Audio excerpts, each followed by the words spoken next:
Our story doesn't begin in the lands between. It begins in the cosmos, far away, with an outer god called the Greater Will. There are a lot of outer gods mentioned in Elden Ring. You can think of these kind of like the Great Ones of Bloodborne. They're distant beings, they're all-powerful, and they're quite unknowable by design. But many of these outer gods want to make their presence felt in the world. The Greater Will maybe most of all. To this end, it sent a golden star hurtling towards the lands between. The Elden Star's incantation tells us that this golden star was bearing a beast, an Elden beast. The Elden Remembrance calls it a vassal beast of the Greater Will. If you didn't know, a vassal is someone who holds land on behalf of their overlord. Obviously, this is fitting in this case, because the Elden Beast occupied the lands between on behalf of the Greater Will, and was a living incarnation of the concept of order. As such, this beast would later become the Elden Ring. The Elden Ring itself is made up of runes of power, some great, some small, that together represent a sort of logic for the world to follow. Thus, the Elden Ring represents order. The true nature of this order is a subject of constant debate and research undergone by fundamentalists. But two of the key fundamentals are the laws of causality and regression. You can think of the law of causality as cause and effect, where actions have consequences, and those consequences are new causes that branch out into infinity. These are the relationships between things. Then there's the law of regression that states that all things eternally yearn to converge and return to their roots. Fittingly, then, the Elden Ring is housed within the Erd Tree, which towers over the lands between. But it's very important to stress that life in the lands between did not begin with the Erd Tree, the Elden Ring, or the Elden Beast. No, the lands between were occupied well before the Greater Will came. There were other beings here. There were other factions here. There were other gods here. And there was even another great tree here before the Erd Tree. And this is where a huge twist regarding the Erd Tree comes in. So, there are incantations in the game called aspects of the Crucible. According to their descriptions, these are manifestations of the Erd Tree's primal vital energies. And I quote, "They are an aspect of the primordial crucible where all life was once blended together." But how could all life be blended together in the Erd Tree if the Erd Tree appeared after life existed? Well, there can only be one answer, right? That the Erd Tree is a parasite, and it took over a tree that existed here before. This ancient tree was called the Great Tree. So the Great Tree was almost certainly the location of this primordial crucible, and it must have been a very powerful primordial force for the Greater Will to have commandeered. It might even be the reason the lands between is important to the Greater Will in the first place. It also explains why spells and enemies related to the Great Tree's crucible would eventually be looked down upon. For example, the knot talisman is fashioned from a knotted vestige of the crucible, and it was considered a signifier of the divine in ancient times, but is now increasingly disdained as an impurity as civilization has advanced. Enemies related to the crucible are the Omen, the Misbegotten, and the Crucible Knights, and all three of them would be shunned, enslaved, or imprisoned. Those who speak for the Erd Tree don't want you to know its roots, so to speak. According to the spell Protection of the Erd Tree, in the beginning everything was in opposition to the Erd Tree, but through countless victories in war, it became the embodiment of order. In Marika's own words, the Erd Tree governs all. The choice is thine. Become one with the order, or divest thyself of it, to wallow at the fringes, a powerless upstart.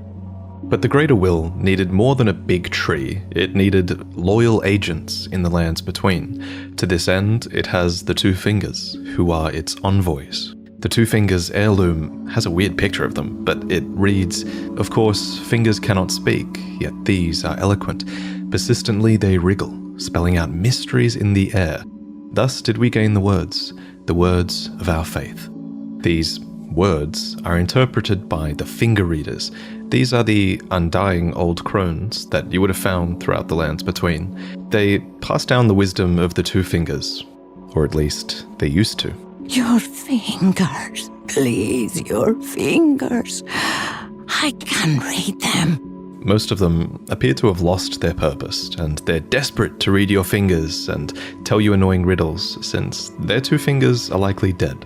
And yes, of course, there are multiple sets of two fingers. You would have found their corpses on the tops of the divine towers. Atop these towers, you loot the fingers in order to activate the true power of a great rune.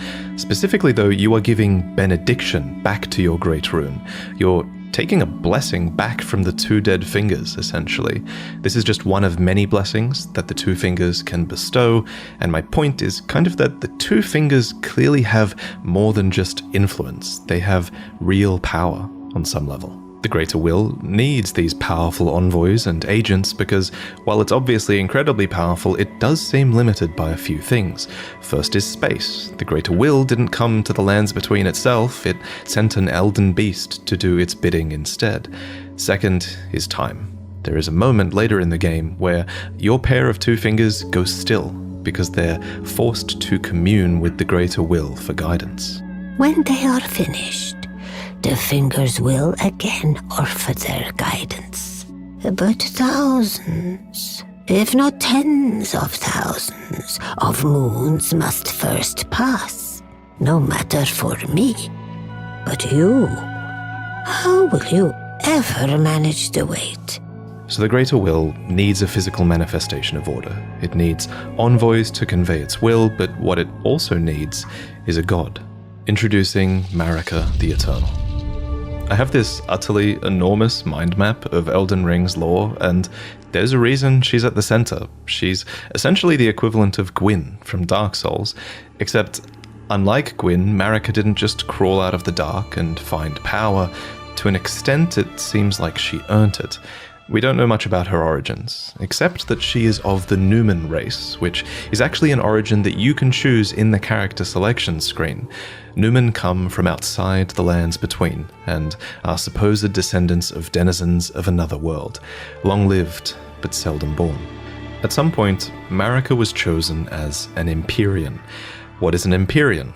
Well, an Empyrean is a being chosen by the fingers as a candidate for godhood. As an Empyrean, Marika received the aid of a shadow to do her bidding. So what is a shadow? Well, it's a wolf, shadowbound to its Empyrean by the two fingers. Lunar Princess Rani is another example of an Empyrean with a shadowbound beast. You would have met Blythe. These creatures are the Empyrean's very own shadow. They are completely loyal to their needs and, by definition, incapable of treachery. Marika's shadow was a beast called Malakath. Every Empyrean uses their shadow in different ways, but Marika's sole need of her shadow was as a vessel to lock away destined death. So what is destined death? Well, according to Enya, it's the rune of death. The rune of death goes by two names. The other is destined death. We mentioned earlier that the Elden Ring is made up of runes, and at some point, maybe when she was chosen as a god, Marika plucked the Rune of Death from the Elden Ring. She gave the Rune of Death to Malakath, her totally loyal shadow, who bore a black blade imbued with this rune. It's kind of genius, really. In a single act, she removed the concept of death from the lands between, while also commanding total control of death through her shadow, who could deliver it at her whim. Now, some of you might be asking, if death is removed from the lands between, how come I can kill this dog? First off, shame on you. Second, from a lore point of view, that dog isn't really dead. It's simply in the process of its spirit, or its soul, returning to the Erd Tree. Catacomb dungeons, for example, are specifically constructed near the roots of the Great Tree for this reason, so that the Erd Tree can reabsorb their ashes back into it. This process replaced the concept of a death that you were destined to have, but this random spirit outside of a catacomb dungeon says it best.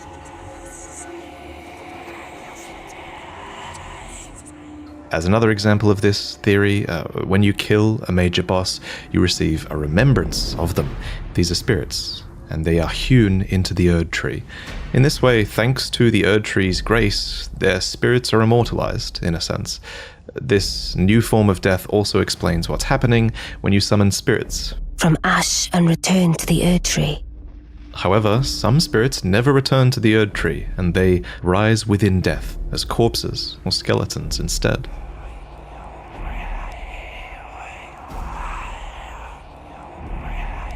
So this was the new order, and it's important to stress that it was in this moment, when the rune of death was removed, when destined death was taken, this is when order became the Golden Order.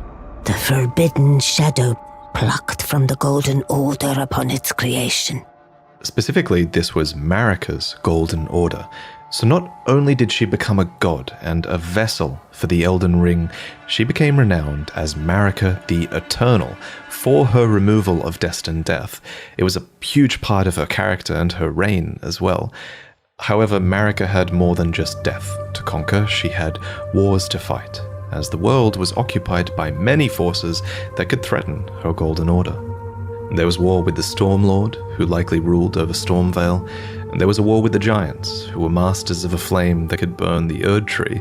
There was war with the ancient dragons, who incidentally had stones that could twist time and thus slay a god. And finally, there was war brewing with the Carrion royalty, who had previously obeyed laws which contravened the Golden Order. Thus, sort of similar to how the Greater Will needed an Empyrean to enforce its will, Marika herself needed someone to wage war. So, there was to be a husband, a consort, an Elden Lord.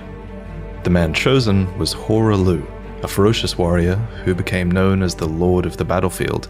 His crown was warranted with strength, and while it was for this strength that Marika married him, he was also required to take a vow to conduct himself as a lord. To suppress the ceaseless lust for battle that raged within, Hoarah took the beast regent Sarosh upon his back. You'll notice this is another example of a beast being given for the purpose of serving order. Thus, in this moment, he went from being Hoarah, warrior, to Godfrey, the first Elden Lord, consort to Queen Marika, and a certified demigod. Godfrey and Marika had 3 demigod children together.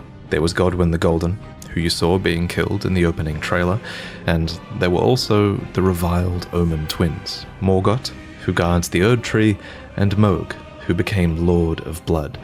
You might think that Godric was another demigod child, but he actually wasn't. Instead, he was probably descended from Godwyn. Anyway, we'll talk about the demigods more in detail in another video, so subscribe for that. But for now, just know that Godfrey and his offspring were the first demigods, henceforth known as the Golden Lineage. In his wars, Godfrey led his 16 Crucible Knights into battle, who were named so for they fought with the primordial powers of the Erd Tree. Their incantations were aspects of the Crucible itself, and they likely fought giants, dragons, the Stormlord, and more to usher in their age, the age of the Erd Tree. In Marika's own words, "Hark, brave warriors. Hark, my Lord Godfrey. We commend your deeds. Guidance hath delivered ye through each ordeal to the place ye stand. Put the giants to the sword and confine the flame atop the mount. Let a new epoch begin, an epoch glistening with life. Brandish the Elden Ring for the age of the Erd Tree."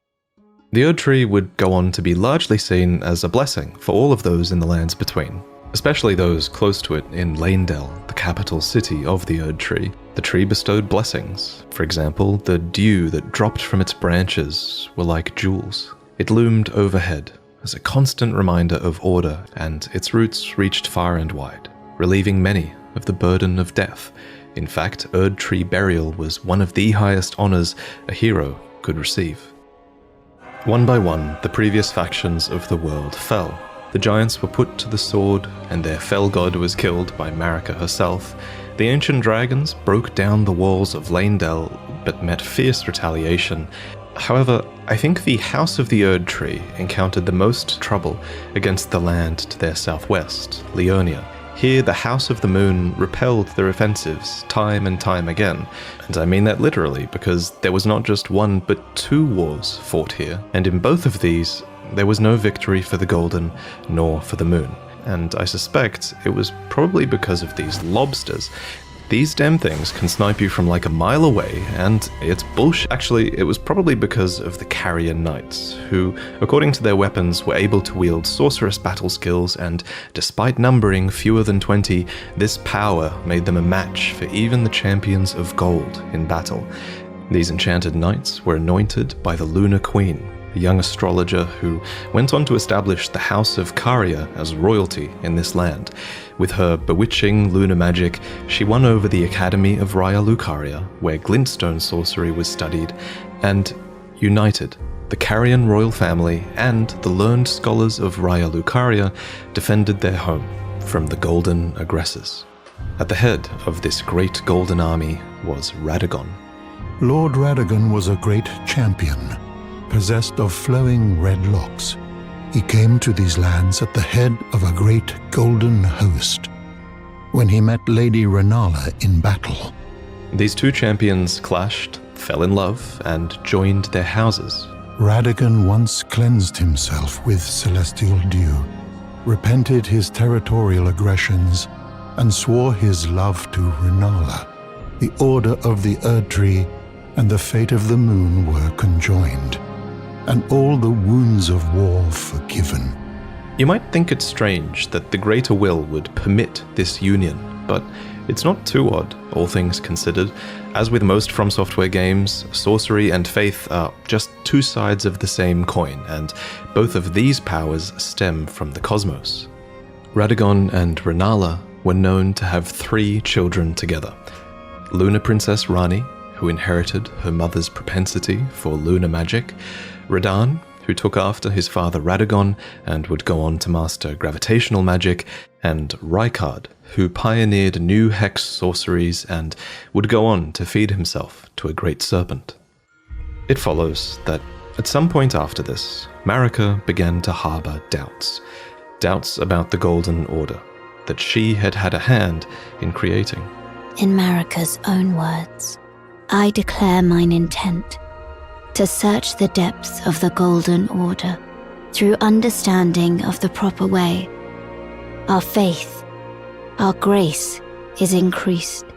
Those blissful early days of blind belief are long past. My comrades, why must ye falter? And it's at this point that we should talk about Marika's motivations, her character. This is surely going to be one of those huge points of debate in the coming years, but for now, my working theory is that she wanted to discover the truth behind order and the truth behind the greater will, and she believed that bonds had to be broken so that they could be better understood. She believed that there was great meaning to be found in hardship. Queen Marika has high hopes for us, that we continue to struggle unto eternity. For Lord Godfrey, his struggle ended at the end of his campaigns.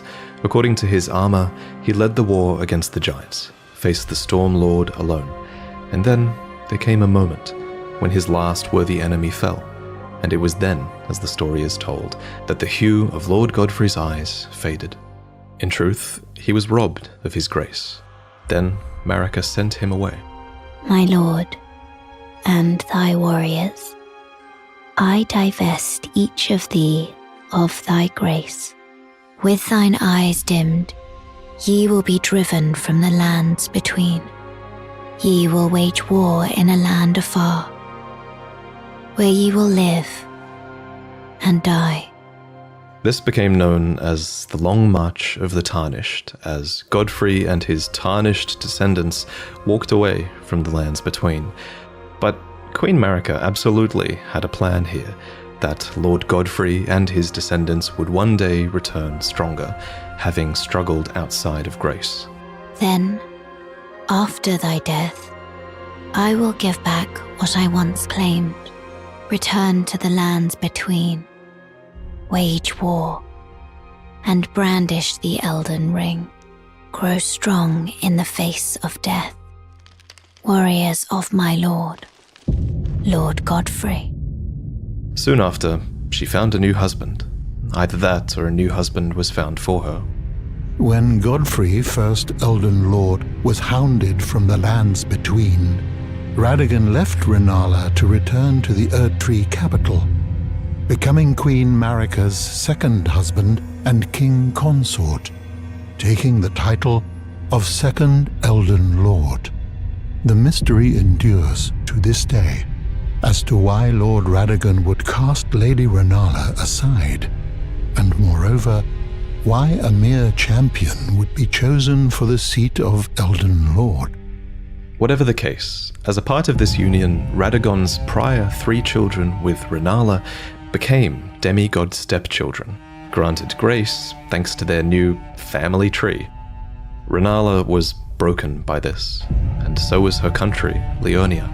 The Queen's set reads, when Rennala, head of both the Academy of Raya Lucaria and the Carian royal family, lost her husband Radagon, her heart went along with him, and then those at the Academy realized that Rennala was no champion after all.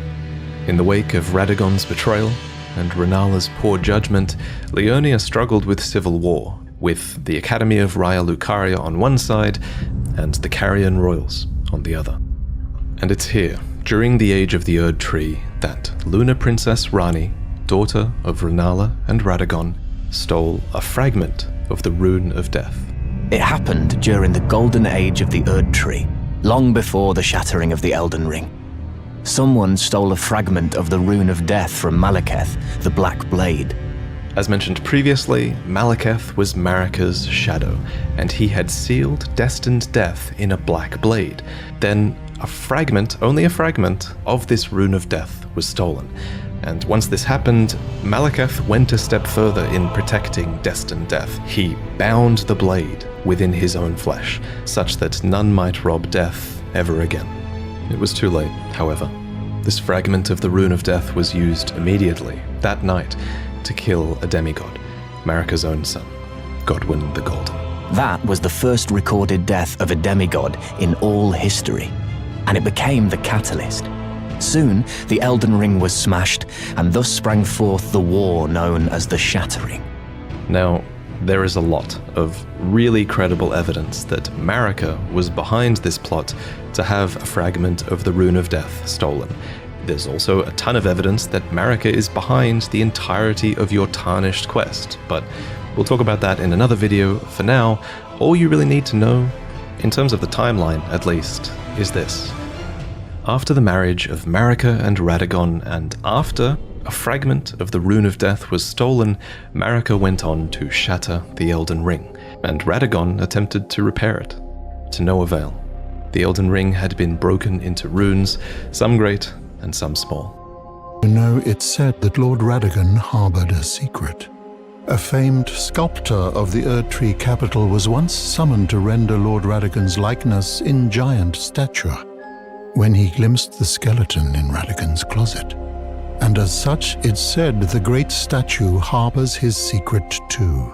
Of course, the huge twist in Elden Ring is that Radagon is Marika, or depending on what you believe, he became her, for she knew it was going to happen. In Marika's own words, O Radagon, leal hound of the Golden Order, thou art yet to become me. Thou art yet to become a god. Let us be shattered, both. Mine other self. You can tell when From Software is keeping something a little bit open-ended, and of everything in Elden Ring's lore, this will also go on to be one of the biggest unknowns as we move forward. For example, the wording, thou art yet to become me, reinforces that Marika and Radagon were two separate entities before the Shattering. However, in contrast, there is also evidence that Radagon was always part of Marika. For example, Enya says that The demigods are each and all the direct offspring of Queen Marika. But how can this be if Radagon married Rennala and had those demigod children? The only way that makes sense is if Radagon was always Marika and he just went over there to seduce Rennala long ago. I'll present more concrete theories in the future, but on this matter, the most important thing is, what do you think? While you can figure out a ton of Elden Ring's story, not all of it is open to interpretation. Certain things are, and this is one of them. And your interpretation is a big part of what makes this story special. At any rate, the union of Radagon and Marika seems to be a union of two fundamental opposing laws of the Golden Order. We mentioned these laws earlier, actually. There's the law of causality, and Marika is an agent of cause and effect. And there's the law of regression, as Radagon is a character who aspires to be complete and regress together. So I have a theory that forcing these two beings that represent these concepts together would have corrected Marika's deviance. But even so, she was imprisoned in the Erd Tree for the crime of the Shattering. Marika's trespass demanded a heavy sentence. But even in shackles, she remains a god and the vision's vessel. The conjoined Radagon and Marika even had two demigod children of their own, Mikola and Millennia. These two children were born afflicted. Mikola was cursed with eternal childhood, and Millennia harbored a horrific rot within. Even so, these two children were both chosen as Empyreans. They were immensely sacred beings and eligible to inherit godhood from the Greater Will. Perhaps the Greater Will was just desperate to find a worthy successor, and indeed in the Shattering War to come, many would try to claim the shards of the Elden Ring, and they would try to take the throne, including, of course, the Tarnished, who returned from their long march at long last.